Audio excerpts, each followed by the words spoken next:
बातमी आहे मुंबईतनं। मुंबईमध्ये अंधेरी पश्चिम परिसरामध्ये आज सकाळी एका निवासी इमारतीमध्ये आग लागली। जुहू इथल्या जेव्हीपीडी रोड क्रमांक 12 वर मनीषा बिल्डिंगच्या 6व्या मजल्यावर एसी युनिटला आग लागली आहे। सकाळी 7:30च्या सुमारास ही घटना घडली आणि त्यानंतर अग्निशमन दलाने धाव घेतली। पोलीस, वीज वितरण कंपनी, पालिका कर्मचारी आणि रुग्णवाहिका यंत्रणा सुद्धा घटनास्थळी दाखल झाल्या आणि अधिक माहितीची प्रतीक्षा आहे। आपल्यासोबत संकेत वरक जोडले गेले। संकेत, आपण पाहतोय की 6व्या मजल्यावर एसी युनिटला आग लागली। एसी 24 तास सुरू होता का? नेमकी आग कशामुळे लागली आहे, काही समजतंय का?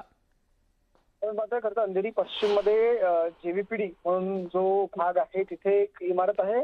एकूण 12 मजली इमारत आहे। त्यातल्या 6व्या मजल्यावरती खरं तर जी आहे ती आग लागली होती।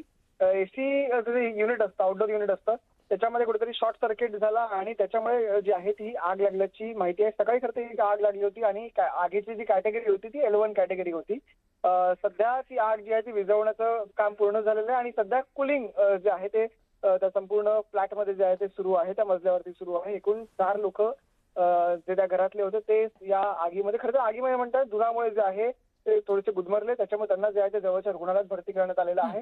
आता नेमकं पोलीस तपास करतायत की आग जी आहे ती कशामुळे लागली, म्हणजे कारण की एसी मध्ये शॉर्ट सर्किट झालंय तर ते नेमकं कशामुळे झालं याचा सध्या शोध सुरू आहे। नेमकं कोणत्या वायरिंगचा इश्यू होता का किंवा कंटिन्युअस लॉंग टर्म एसी चालू होता का, त्याच्यामुळे कुठेतरी युनिटवरती भर पडला का, त्या 2-3 पॉसिबिलिटीज आहेत आणि त्याचा आता जो आहे तो शोध सुरू आहे। नक्कीच, धन्यवाद संकेत सविस्तर माहितीसाठी।